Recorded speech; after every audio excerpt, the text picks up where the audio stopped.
Sebenarnya begini, ke Masjidil Aqsa anjuran. Kalau Anjuran. menurut agama kita itu adalah anjuran. Oh, Karena- selain ke Mekah. Iya, karena Rasulullah kan dalam sebuah hadis dikatakan jangan kau paksakan perjalanan kecuali ke 3 tempat. Ya. Jangan kau paksakan. Jadi jangan kemana-mana dulu. Mm. Pertama adalah ke Masjidil Haram, Ya. Mekah, ya kan? Kemudian ke masjidku, kata Nabi, yaitu Masjid Nabawi di Madinah. Oh. Yang ketiga Masjid Aqsa.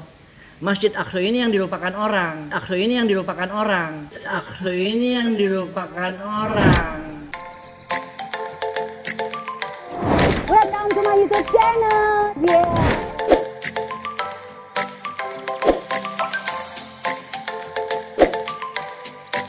Assalamualaikum warahmatullahi wabarakatuh. Hai Sobat U. Sekarang saya lagi ada di rumahnya Bapak Haji Edi Hamdi. Beliau ini Ketua Forum Travel Partner Indonesia. Kalau dibilang sesepuhnya para travel nih. Nanti kita akan ngobrol-ngobrol sedikit dan beliau ini juga tahu tentang sejarah-sejarawan Muslim di dunia.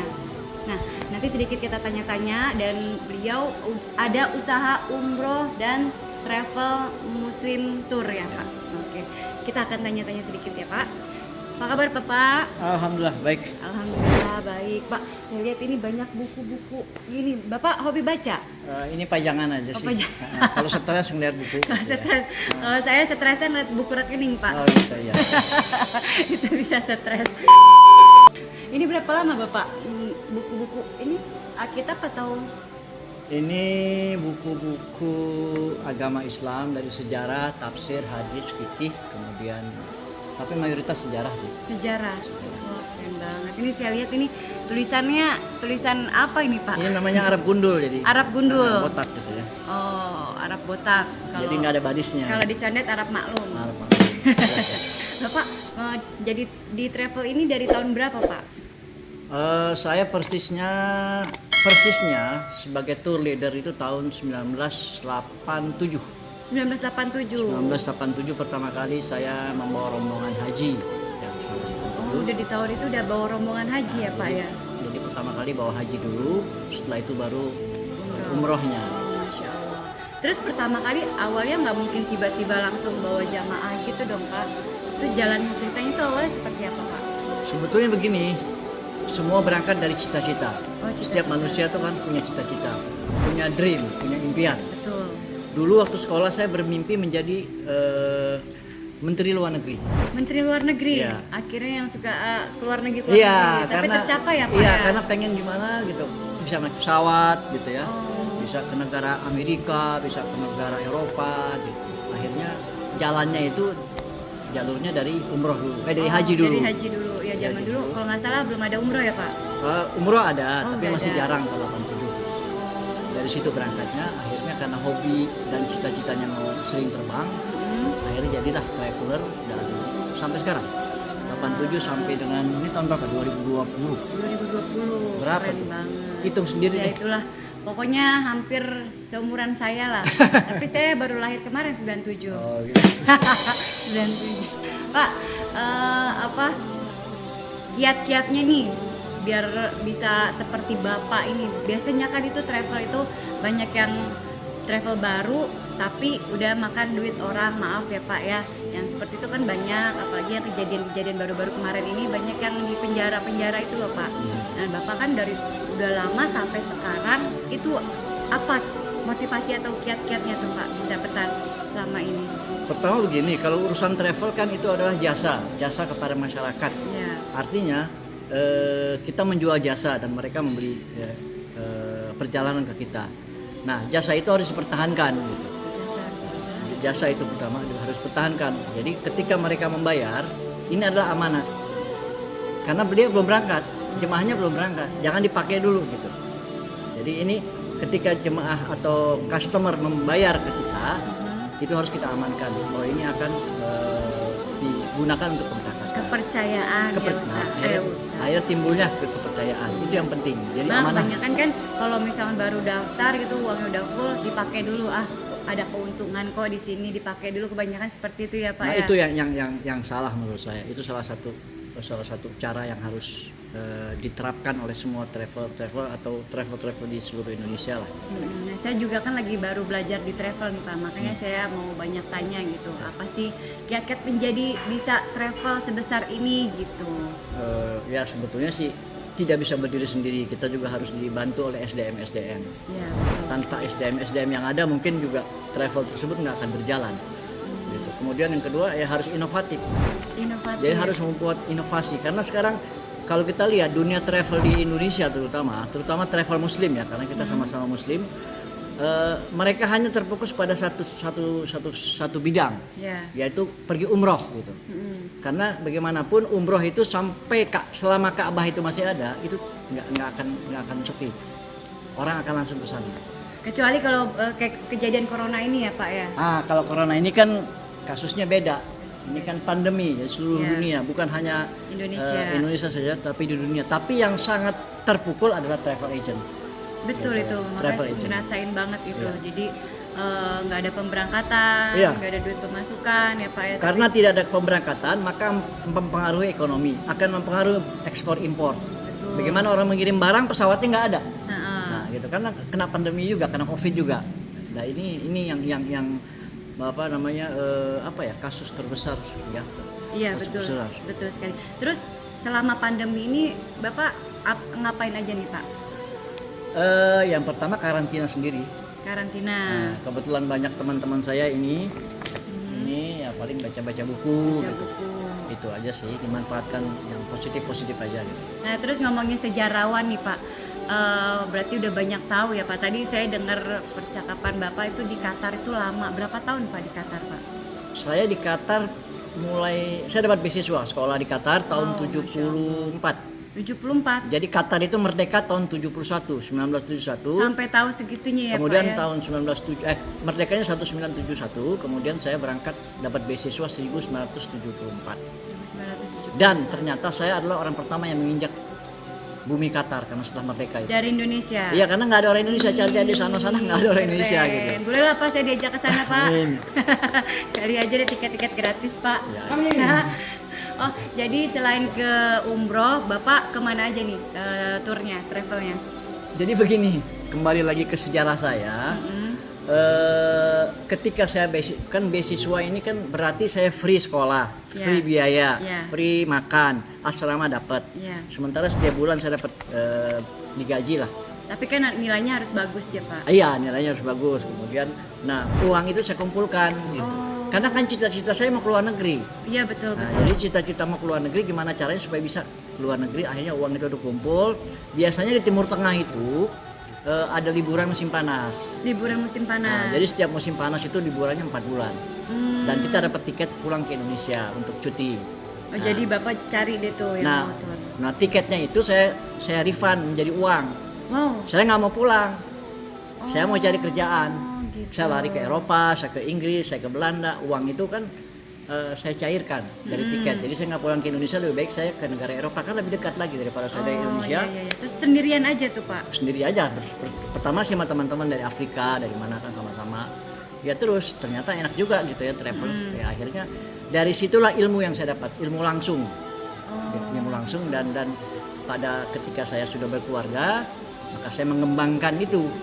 Saya mengembangkan itu bagaimana caranya saya membuat sebuah perjalanan supaya perjalanan saya gratis. Iya. Perjalanan saya gratis ya kita cari jemaah dan alhamdulillah sampai sekarang ya sudah. Pertama kan ini kan cari-cari sendiri gitu biar dapat channel-channelnya di negara Eropa, Iya. di mana. Ya local agent kita harus siapkan di negara destinasi yang kita akan kunjungin. Berarti udah keliling dunia ya Pak? Yang belum saya Amerika. Amerika. Nanti sama kita Pak, sama rombongan rame-rame. Amin. Amerika. Warga.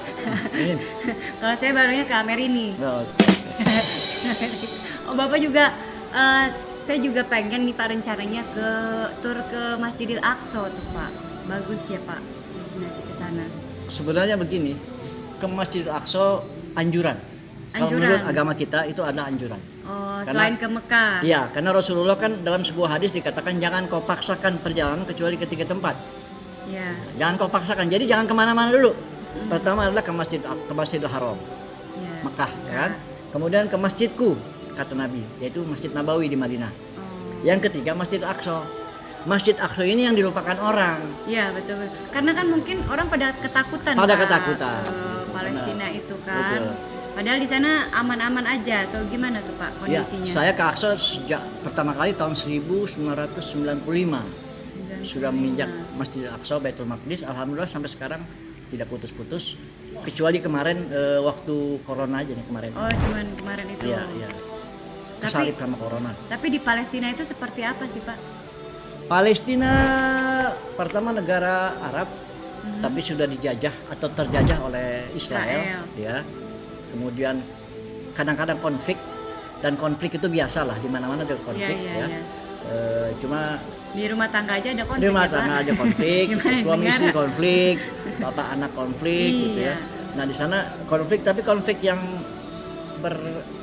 berpendidikan lah, gitu ya. Jadi tidak terlalu harus dikhawatirkan karena kita datang ke sana adalah kita turis. Oh, Dan jadi mereka aman insya Allah ya, mereka Pak. sangat menjaga etika turisme karena pertikaian mereka hanya antara orang Palestina Arab dengan orang-orang Israel Yahudi. Itu aja. Jadi kalau ke Aqsa itu atau ke Yerusalem itu, ke Palestina maksudnya, dia harus mencantumkan nama ibu, nama bapak, Iya, iya. nama kakek, Iya. tanggal lahir, di mana lahir, pernah kemana saja. Itu biar kenapa tuh Pak lengkap gitu ya Pak? Karena intelijennya luar biasa. Intelijennya luar Nggak bisa biasa. sembarangan Nggak bisa keluar sembarangan. masuk ya. Jadi mereka bisa melacak gitu. 5 tahun atau 10 tahun sebelumnya dia sudah tahu kita kerja di mana dari data-data itu. Oh, kan di sana bukan cuman tur Islam aja ya Pak, Yerusalem itu juga Kristiani juga ke sana juga ya Pak. Iya, karena orang yang ke sana adalah 3 agama. Oh. Yerusalem itu adalah tempatnya di mana diturunkannya 3 agama. Pertama agama Yahudi, keturunan Yahudi Ibrahim di sana alaihissalam juga. atau Yakub alaihissalam, kemudian juga keturunan Isa al-Masih kalau mereka menyebutnya Yesus. Ya, Kalau ya. kita kan Isa alaihissalam, Ya. Isa alaihissalam. Kemudian yang ketiga adalah agama Islam yaitu Muhammad SAW, karena Nabi Muhammad pertama kali melaksanakan Isra Mi'raj dari tempat itu. Dan kita sholat kan pertama kali bukan ke Ka'bah, Oh, ke ya ke situ dulu, ke Masjidil Aqsa. Masjidil Aqsa. Makanya disebut Masjidil Aqsa adalah kiblat pertama Kiblat di pertama. dunia adalah Masjidil Aqsa. Nah, ya, ngomongin masalah kiblat nih kayaknya makin seru nih obrolan. Setelah itu saya juga kan agama juga belum terlalu dalam juga nih Pak nih. Setelah kenapa bisa dipindahkan dari Masjidil Aqsa ke Mekah? Pertama begini, Rasulullah tidak pernah dan tidak boleh dan tidak mau menyembah kepada berhala. Oh, di sana tadinya ada Pada saat berhala. itu Ka'bah dikelilingi oleh 360 patung-patung berhala. Oh. Nah, sehingga ketika diwajibkannya pelaksanaan ibadah sholat, maka Allah memerintahkan untuk berhadap ke Ka'bah, ke Baitul Maqdis, Maqdis. yaitu ke Palestina sekarang, ke sana selama 16 bulan, 14 sampai 16 bulan, sampai dengan Ka'bahnya sendiri bersih dari patung-patung tersebut. Itu dibersihkannya oleh siapa Pak? Oleh kaum Quraisy saat itu. Oh. Saat kan Islam baru mulai berkembang pada saat itu. Oh. Jadi mulai masuk Abu Bakar, kemudian Khadijah, terus Ali, kemudian sahabat-sahabat lain dari yang 2 sampai sekarang berjumlah 1.200.000.000 Insya Allah ya. umat Islam di dunia. Itu berkat daripada baginda Rasulullah SAW. Makanya kenapa kita harus selawat kepada Rasulullah? Karena itu jasa beliau. Banyak pengorbanannya Nah, Pak. jasa baginda Kan Rasulullah. nggak dekat juga di baginda Rasulullah tuh perjalanannya itu ya Pak ya. Ya, Naik unta ya. ya naik unta. Untanya namanya Qaswah. Punya nama. Oh, punya nama. Nama. Untanya 1 atau 2? Rasulullah punya unta 36. 36. 36. Masya Allah. Jadi bisa dikatakan miliarder ya.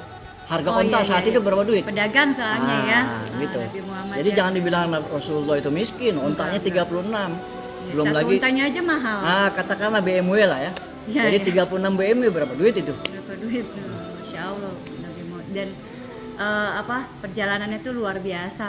Kalau kita sekarang kebanyakan jalan sedikit aja ngeluh ya Pak. Nabi Muhammad itu udah gurun-gurun itu Iya, kan melintasi panas. gurun. Terus setelah dibersihin Mekahnya, Ka'bahnya, baru pindah ke perjalanan pindahnya juga nggak semudah itu ya Pak ya. Iya, ketika Rasulullah kan sholat ini Kiblatnya. difardukan pada saat Rasulullah ada di Madinah. Mm-mm. Jadi hijrah dulu dari Mekah ke Madinah. Baru tahun kedua difardukan untuk melakukan sholat, puasa dan sebagainya, dan kiblat yang tadinya ke Palestina Jadi pindah ke Mekah. dipindahkan. persis pada waktu Rasulullah sholat zuhur menjelang asar, datanglah wahyu, yaitu fawalli wajhaka syatral masjidil haram. Jadi sedang sholat tiba-tiba datang wahyu. Akhirnya yang menghadapnya ke Aqsa ke sana, jadi pindah balik 300 derajat. derajat. Iya. Iya. Karena kalau dilihat, ini kota Mekah, ini Madinah, Ya. di sana Aqsa. Oh gitu. Waktu sholat pertama Rasulullah ngadapnya ke sana. Heeh. Ketika datang wahyu, maka Rasulullah berbalik ke 360 Mekah derajat sini, sini. 360 derajat. Tapi sini situasinya sudah dibersihkan ya Pak. Sudah mulai berhala-berhala. bersih dari Ya, berhala-berhala. saya pernah baca tuh banyak orang yang bilang itu kok Ka'bah kan bekas-bekas tempat berhala kayak gitu, kok kan disembah-sembah katanya gitu. Ternyata ada sejarahnya juga ya, Ya, Pak. ya. Berarti Bapak bisa bahasa Arab, Karena baca buku. baca buku, karena belajar. Iya, pajangan semuanya Pak. Iya. Keren banget. Saya bisa bahasa Arab juga Pak. Ahlan wa sahlan. Ahlan. Artinya apa tuh Pak? Selamat Oh, datang. selamat datang. Berarti bisa berapa bahasa Pak? Saya cuma bahasa Arab dan Inggris saja. Arab dan Inggris. Karena keperluan saya cuma itu. Iya sih paling penting. Iya. Jepang, Cina gitu. Enggak. Pernah kursus Jepang tapi cuma 2 bulan. Enggak. Tapi kan sedikit banyak itu kan bisa tahu. Saya belajar hurufnya, kitakana Kan- atau kirakana namanya kalau nggak salah. Kalau huruf kanji itu Ya itu kan Jepang itu kan ada beberapa huruf. Huruf kanji, ada disebut kirakana atau apa namanya saya lupa itu. seru juga nih perjalanan. Mungkin Sobat U ada yang mau bertanya, nanti kalau misalnya ada yang mau bertanya, tulis aja di komen. Ya, karena semakin lama semakin seru mengetahui tentang isi dunia dan tentang sejarah-sejarah umat Islam seperti apa. Nah, saya pengen tahu nih Pak, dari tadi belum dapat jawabannya nih. Tiba-tiba langsung bawa jamaah itu kayak gimana tuh Pak? Kan pasti kan harus belajar dulu Pak. Ya. Ini buat pelajaran buat saya juga nih Pak, travel newcomer. Sebetulnya karena saya sudah terbina dari masa mudanya tadi. Kan saya sebelum berkeluarga sudah jalan-jalan sendiri kan, tadi kan saya ke Eropa. Mungkin karena modal mental itu, jadi Nah saya kan cari jamaah itu kan nggak gampang Pak. nah itulah, jemaah itu tergantung kitanya, harus dipercaya, amanah gitu. Jadi bermulanya juga bukan mendapatkan jemaah 40 orang. Yang pertama keluarganya dulu, kita ajak keluarga kita dulu, mertua, kakek, nenek, ya orang terdekat, tetangga-tetangga. Dari situlah mereka akan bercerita. Oh udah ikut sama mantu saya, ikut anak saya, terus berkembang, ya alhamdulillah sampai sekarang sudah berjalan. Dan saya memang menspesialisasikan diri, fokusnya ke Masjid Aqsa. Masjidil Aqsa. Kenapa? Karena orang beramai-ramai berbondong-bondong Ke Mekah. ke Mekah gitu. Ini nggak dijamah gitu. Iya, Jadi Masjidil Aqsa. kita belok ke Aqsa. Ya mungkin karena mereka pada takut kali. Jadinya nggak terlalu ini banget. Jadi daripada ke sana udah selesai haji, ya udah jalan-jalan ke luar negeri yang lain aja. Mereka pikir gitu. Iya. Mereka pikir kan itu nggak begitu penting. Ternyata Masjidil Aqsa itu penting juga karena kiblat pertama itu ke Masjidil Aqsa. Nah Sobat U, itulah bincang-bincang santai saya bersama Bapak Haji Edi Hamdi. Semoga bermanfaat buat kalian semua. Buat yang mau bertanya bisa tulis di komen ya, biar bisa kita ketemu lagi, silaturahmi lagi. Bayangkan sejarawan muslim di Indonesia, ini cuma ini doang, beliau doang. Bukunya aja sampai sebanyak ini loh, satu bukunya tebel-tebel, Masya Allah. Oke, sekian dulu dari saya dan Bapak Haji Edi. Semoga bermanfaat buat Sobat U. Jangan lupa like, comment, share, and subscribe, dan gebuk loncengnya. Assalamualaikum warahmatullahi wabarakatuh.